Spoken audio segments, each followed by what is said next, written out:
You're watching memorable entertainment television. MeTV Tri-State.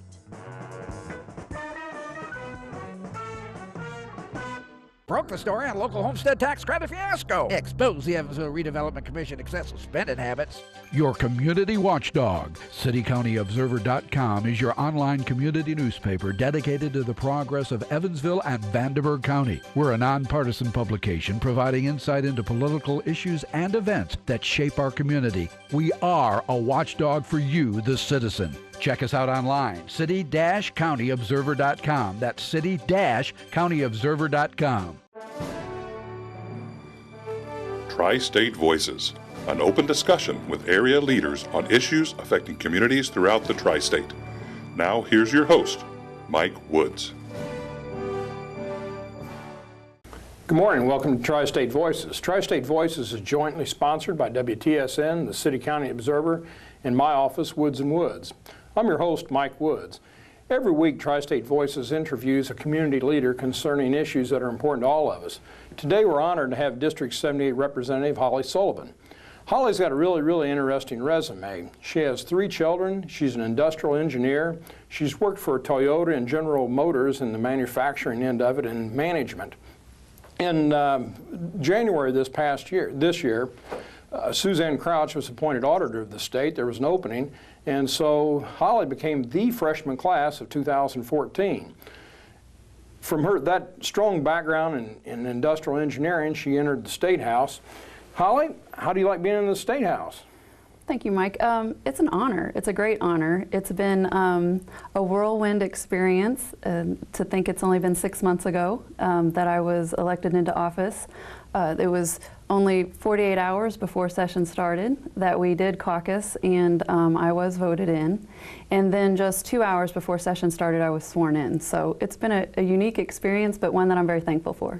You know, most people, they think about running for office, and then they start running their campaign, right. And then finally they win in November. They don't get sworn until January, so they got a couple months. They also go in with a freshman class of 5, 10, 15 people, whatever. Yours was a pretty much of a whirlwind thing, but at the same time, I know you were a graduate of the Lugar School for Excellence in Yes. Politics, and you've had a strong background in a lot of different community organizations, but still that had to be almost intimidating, I would think, to be just thrown in there like that. Well, I do well learning that way, and I think my background prepared me for such a time. But I've been involved for many years, and I've helped a lot of candidates become state representatives, and so that experience too also aided in the process. But it was a very short turnaround, finding out about the caucus with just a 2-week lead before. And that's a big decision to make in such a short period of time, to encompass what that decision makes for your family. It's a big family sacrifice to be an elected official, so we had a lot of family meetings to be able to make that decision, and then to use those 2 weeks before session started to talk to the PCs and everybody in the party. And then the caucus, right after that, 48 hours, and that was the big 10 inches of snow that Indianapolis also received that day. So getting there on Tuesday, being sworn in 2 hours before session started, I have to say that I did rely heavily on the education and the network that I had from doing the 2009-10 series for Public Service Excellence through Richard G. Lugar series. And that was very helpful to me, and I'm very thankful for that. But we also have a very good delegation from Southwest Indiana up at the State House, from Lieutenant Governor Sue Ellspermann, our Treasurer Richard Murdoch being from this area and a good friend. And then, of course, Representative McNamara, Bacon, Rican, and Tom Washburn. All of them were very helpful in helping me to get my stride. But you're right, being a freshman class of 1 is a very different experience. There is nobody there at the door to show you where your desk is or to have any type of orientation to the State House. So I relied heavily on our caucus, and we have a great group of legislators, the citizen legislators there that were very helpful to me. And you know, I got to go through the process of putting up my first bill through the House and Senate side, and it was signed into law by Governor Pence as well. So there's been a lot of learning, fast-paced learning, but I found my stride pretty quickly in this session, and I'm very excited for next session, it being a budget session. So what was your first bill? It was House Bill 1286.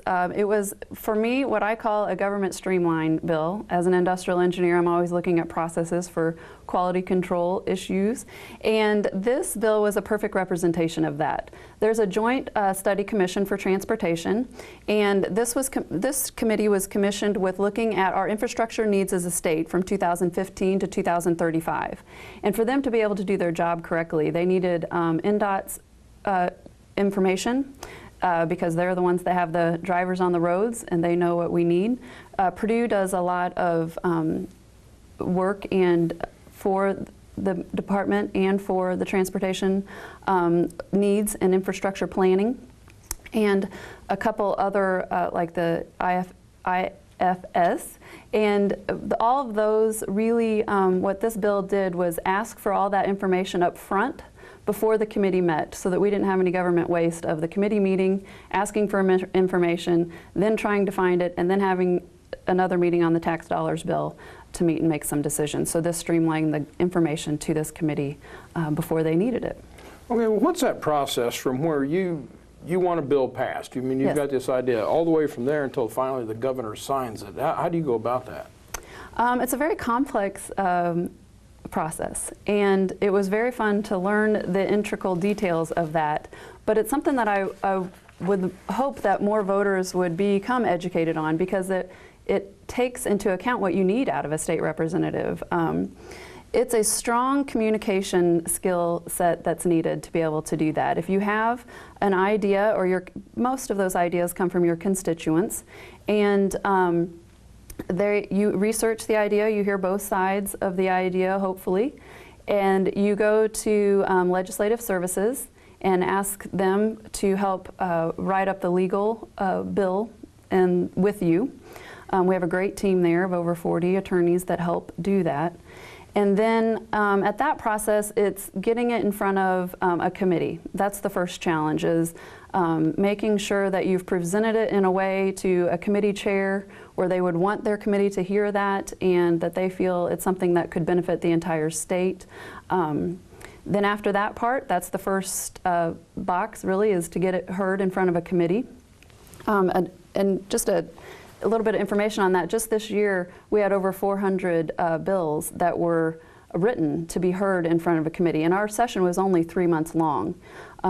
So that's a lot of bills that have to be selected and looked through by your committee chairs. And then after that part, you go through the committee hearings, you present your bill to the committee, you answer those questions, you listen to those that come to oppose or talk in favor of your bill, and work through any changes that maybe the committee would like to see, or not. If they pass it out, then it goes directly to the House floor.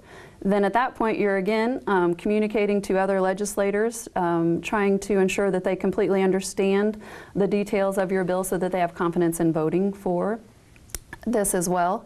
And that takes a lot more communication than just to your other colleagues. That's talking to their staff and making sure that their staff can correctly reiterate that to their constituents in other parts of the state as well.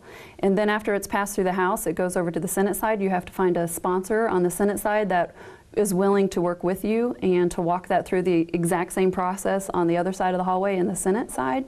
And then if voted into and approved on the Senate side, it comes back to the House. If there was any changes made in the Senate side, you work through that with a different committee. So you're once again up in front of a committee and that chair to work through that bill. And then hopefully it's signed and passed through the House and onto the governor's desk. So that was an honor for me this year, as being in office for 3 months, to be able to have a bill pass.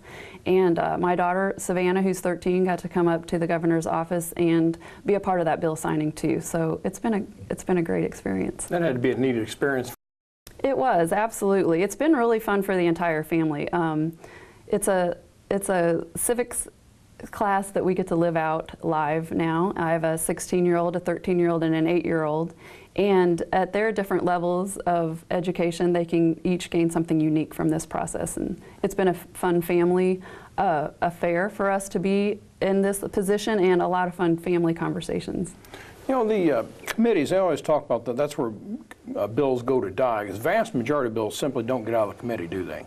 That could be true because we do have deadlines in Indiana, and that's one thing that all Hoosiers can be proud of, is that we make those deadlines. We this session was a perfect example. 3-month session, short policy session. Next session's a budget session, which would be 4 months. They go every other year. So this session was short session, 3 months. Next year will be 4 months budget session. Even though some of the bills this year looked like budget bills, this was not a budget session. So we had deadlines that we had to meet, and the chairs of our committees do a great job of filtering through what bills need to be heard and which ones don't, or which ones need more work before they're heard. One committee that I'm on, Government Reform Committee, House Bill 1005 went through that committee, and that's a perfect example of a bill that was in the works for over 4 years. Representative McMillan, Judd McMillan from north of our state, was kind of the quarterback of that bill. But that bill encompasses a lot of pride, I think, for our state in the way that we're working together. The Secretary of State's office, the Governor's office, the Auditor's office with Susie and Crouch all work together with the House to put together a bill that would reduce and streamline government process and get rid of some code that's been in for years that's irrelevant to our state now, and to just, there were some duplicate codes and things like that that needed, over 40 commissions and committees that were no longer in use that needed to be deleted so the tax dollars weren't wasted there. And so yes, the committee chairs have a big responsibility to pick and to let the representatives know this one needs a little bit more work, but that's usually for the good because it'll be heard later on in a different session and be successful then. Yeah, they've always used committees to kind of sanitize things. I mean, I think sometimes people put bills up there, they really don't want to come out of the committee, but they're getting pressure from people, and nobody really wants the thing to be forced to a vote, and so they kind of use that to clean that stuff up. Now, you're on 3 different committees right Yes, now. sir. The elections and apportionment, the insurance, and the government reduction. How'd you end up on those 3 committees? Of course, you're coming in late, and so everybody's kind of sucked up all the committee assignments, I guess. Well, and I had a different process as well, is the Speaker did not know who would be in House District 78 when he made those committee assignments. And I was not given the same committees that Representative Crouch was on. So yeah, there was some redistribution of committee assignments, and those were giving, just because those were the ones that were open. He didn't know my background. Usually they work really well in putting together your professional background or your desires for different committees. But I was very honored to serve on all 3 of those, and like I said, my favorite bill out of this whole session, 1005, went through one of those committees. I learned a lot in the Insurance Committee. Insurance, whether we like it or not, affects each and every one of our constituents, so I learned a lot there. And I hope to have a different committee assignments next year that would better suit Southwest Indiana, but honored for what. So that's interesting that those committee assignments were picked before they knew who was going to be representative. Yes, and that's really usually never that's happens. Strange. Right, exactly. I didn't realize that. That's really strange. So. And I guess the committee assignments, are they, if you want something, is that picked by who the committee chair is, or by seniority, or how's that? House leadership.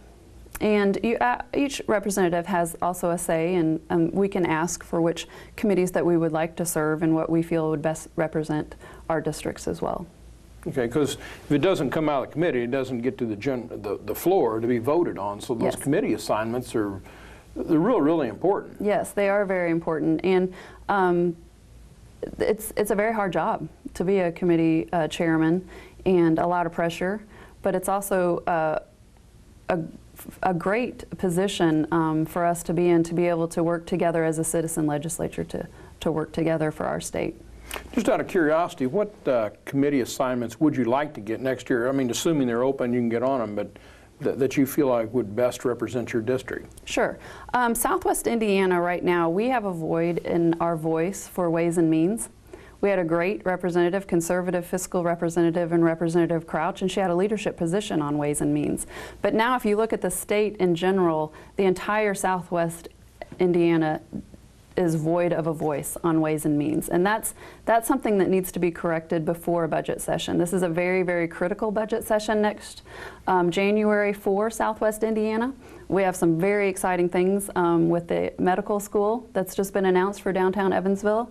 But Ways and Means is also an offense-defense type position. We have just in our backyard USI, not particularly in my district of House District 78, but it's in Southwest Indiana in vital need for a budget year to have a voice for that. That's a great resource for our entire state. We're in the top 20 nursing schools in USI, and for 7-hour radius around that campus, it is the lowest tuition rate. So we have, that's another reason that we need such a strong voice in Ways and Means and in the capital in general for our region. Another area that we could benefit from greatly in our district is transportation.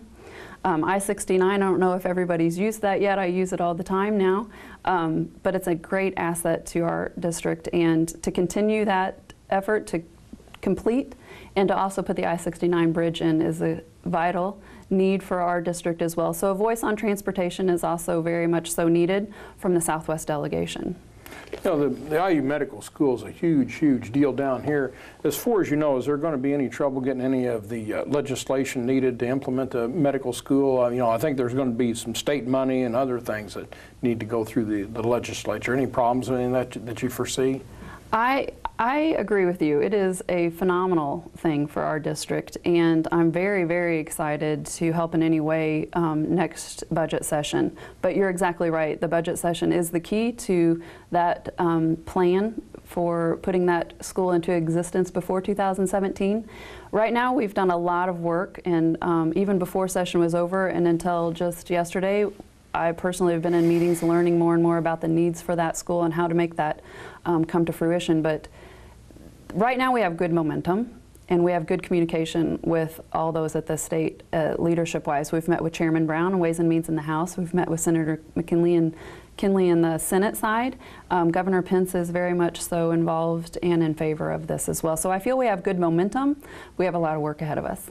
Because it's kind of interesting, you know, they're moving the D. Patrick forward, and they're doing all these other things, because everybody here is assuming that it's going to get approved by the state, but I guess it's not 100%. I mean, it certainly looks like it, but it's not a totally done deal in Indianapolis, is it? No, nothing's done yet. We haven't been through budget session yet. So, but we do have some great momentum, and we are working diligently on putting together the exact information so that we can communicate to those members of Ways and Means, like Representative Houston, Representative Mayfield. They aren't from this area. They know what this IU Med School is, and they've seen those happen in other areas of the state. But we need to be diligent, and being in the majority is definitely going to help, but it's a process of communicating what's needed in our area and why, and that's what we have ahead of us. And I think we have, like I said, great momentum, and I feel very positive about it, but it is part of the process and a lot of work ahead. Well, certainly everybody in the city council, the mayor and everybody is moving forward with it. Absolutely. And assuming it's going to be done. If it's not, it's going to be a heck of a mess, because they've already appropriated the money to move Key forward and do all the rest of these things. So if all of a sudden it dies in Indianapolis, it's just kind of like leaves the city in a lurch, I guess, for lack of a better word. So I don't think that's going to happen. I don't either. There's several issues you identified as key issues, probably 4 main things that you really, really are interested in. And so why don't we start with the first one, is job creation.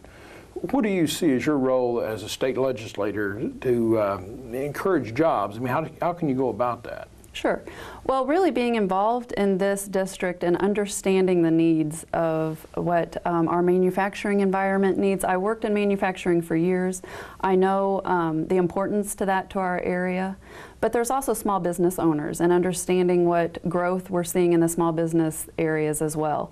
I think the number was like 9,400 plus businesses in Vanderburgh County.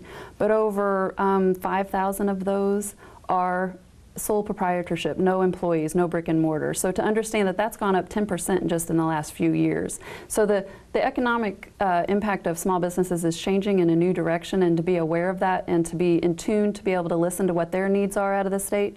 Sometimes, and what I say a lot, is the best thing for the government to do is to get out of their way. But it's also to be a listener. I pride myself on being a representative of the people, and to do that is listening to what they need and what they don't want their government to be involved in. So that's very important. But manufacturing-wise, we do have some fantastic companies right here, and their one top concern is finding more employees and attracting more people to our area.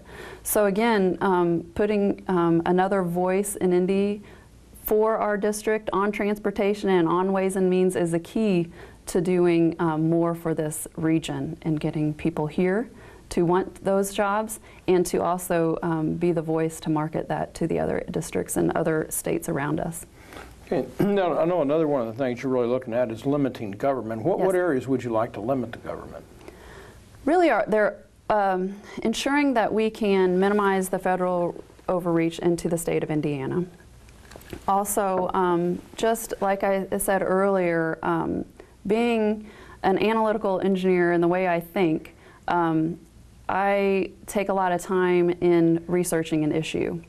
So listening to both sides of sometimes, you know, having the government involved is a good thing, but most of the time for me and what I've seen with business owners is if you're taking too much time and too much capital, too much human investment in your company and doing the paperwork that's not needed anymore for this government process that's outdated, those kind of things that we're listening to. And the things that we saw in House Bill 1005 are a perfect example of just going through and making sure the Secretary of State's office and the Auditor's office and the state government are all working with and for the business leaders and small businesses as they develop. You said about limiting the federal government's overreach into the state. I mean, what specific areas are you talking about? Well, we just talked about my assignment to the Insurance Committee, and one of the bills that we heard in insurance had to do with the health care changes that we're seeing in our nation. And one of the things that we wanted to ensure was, as a pro-life state and as a pro-life legislator, was that the insurance that our state was offering was not going to be mandating that people that buy that insurance have to pay for abortion coverages. So things like that, as far as ensuring that when something comes down for the federal government, is it good for Hoosiers and is it what Hoosiers want? Hey, it seems like a state legislature, I mean, if the federal government comes down and tells you have to do a certain thing, most time you guys are kind of boxed in. Normally, as you know, the government doesn't tell you have to do a certain thing, you just don't get the federal funding. Like perhaps a classic example was some years ago when the federal government said it was going to be a 55-mile-an-hour speed limit. They didn't actually ever tell any states they had to go to limit the speed limit to 55. They just said you're not going to get federal highway funds. Well, that's you can't run your state without federal highway funds. Mm-hmm. So you're kind of boxed in financially, I think. I believe sometimes, but I think I'm going to go back to the whole purpose of having a voice from Southwest Indiana to be able to work on the offense and defense of those kind of decisions when they do come down at a fiscal level on a fiscal committee. Now, you said one of the main things you'd like to work on also is protecting family values. What does that mean to you?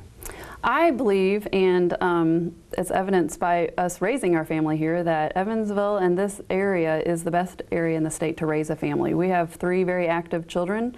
Chad and my husband and I both graduated from Castle High School. We've moved back here after being away at school and feel very confident that this is the best place to raise a family. And for me, protecting family values is a little bit of what we already talked about as far as ensuring that we have the infrastructure coming and the job creation so that people can raise a healthy family here and can look forward to a healthy working environment as well. At the Republican convention this year, there was a little bit of a dust-up concerning issues of gay rights. What was that dust-up about and how was that resolved?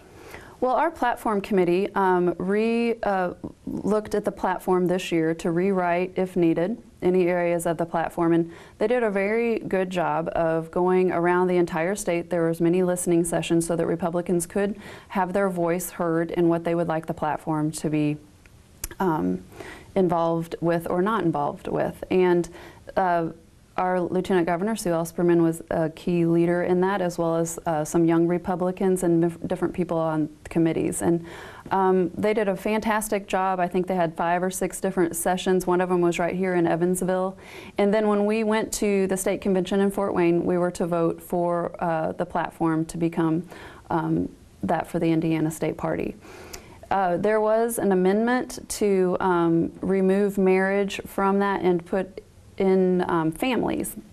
and that did not pass. It really was handled very professionally. I was very proud of the way that the convention was handled. There weren't any fireworks or anything like that. There was a very small majority that, I think it was maybe 10 to 15%, that had tried to amend the platform. But I think doing a concise plan of going around the state and getting a lot of input before even putting the platform together. It wasn't just 2 or 3 people that were cookie cutter Republicans. It was a lot of voices from the entire state, is why that went off so well, and it was not changed. Okay, well, how does the platform read now? Right now it does read that traditional marriage and growing families is a part of the Republican platform. So, does it actually say marriage shall be between one man, one woman, or how does I think it reads traditional marriage. I would have to look up the exact yeah, I can't verbiage remember for you, exactly Mike. how they phrased that. So, okay. One of the reasons I was asking, I think you and I were talking before the show went on, when they had the Edith Windsor case decided by the Supreme Court, it seemed like Justice Scalia, who wrote the dissent, said that that's kind of the end of the issue if you read what the majority said. And since then there's been, I don't know, 20 or 30 federal judges have ruled and generally have struck down most state laws that didn't allow gay marriage. And I'm not sure Indiana is going to be any different than any other state. There was a recent case here in Evansville where the federal judge here in Evansville granted people some rights. So I don't know on that issue if that's kind of beating a dead horse. Yeah, I mean, there was a case just, I think, the day that we actually voted this session in Kentucky, and they had almost the same verbiage that we had just passed. So I agree with you. And I do look forward to next session as a fiscal budget session that we can get to work on the economic impact and the business of the state that we need to, because Indiana is a great state and it works right now, and we need to focus on that for next session. Now, you're interested in pro-life legislation. What pro-life legislation are you wanting to see passed in Indiana? Well, as a pro-life legislator, I want to make sure that others know that that's where my intent is. For this year, we had the opportunity to support an adoption bill. We, under Governor Pence's leadership, it was his leadership to initiate a bill where we would be more of a pro-life state by also helping those families that adopt. And that was a terrific opportunity for us to do that this session, and it passed bipartisan support, strong support, Senate side and House side. But now that families in Indiana that do adopt will get a tax credit and help. It is an expensive process, and it's growing healthy families in our state. Well, I really appreciate you being here. Unfortunately, we're about out of time. We've got a minute left. Could you just talk to the voters in your own words, tell them why you think that you'd be the best person to represent District 78? Sure. Thank you, Mike. Thanks for having me today. I definitely have enjoyed going door to door and meeting thousands of constituents after session was over. And I know now that my values, Mark, are very much so matched up with my constituents. And my diverse background as far as being an industrial engineer, a manager in environment of manufacturing, as well as a busy mother of 3, I can relate with this area and this district very well. And I feel that my representation and my time to serve our community are not to pad my resume or check something else off of what I would like to do. They really are just to represent our district, and I feel that's a great thing for us at the state level. Holly, I've enjoyed talking to you. I really appreciate you taking the time to be here. I know you're really busy with 3 children and a full-time job and everything. Next week, we're going to have Holly's opponent in the upcoming general election, Steve Melcher, here. Thank you very much, and I hope to see you then. Thank you.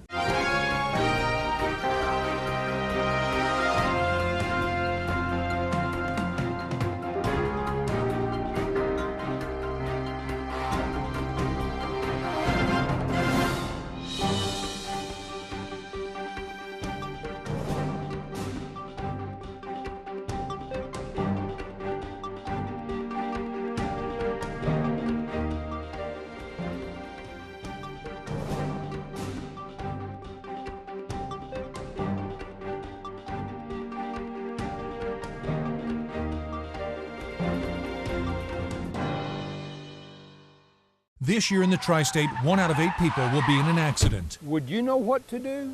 Pain and suffering, lost time if you're working. When you call Woods & Woods, you are not a statistic. You are our client, and we will fight to get the money you deserve. If you're in an accident, call Woods & Woods if you want justice. If you've been injured, call 1-800-544-2108. Let Woods and Woods work for you. You don't owe us a dime unless we win your case. You're watching memorable entertainment television. Me TV Tri-State.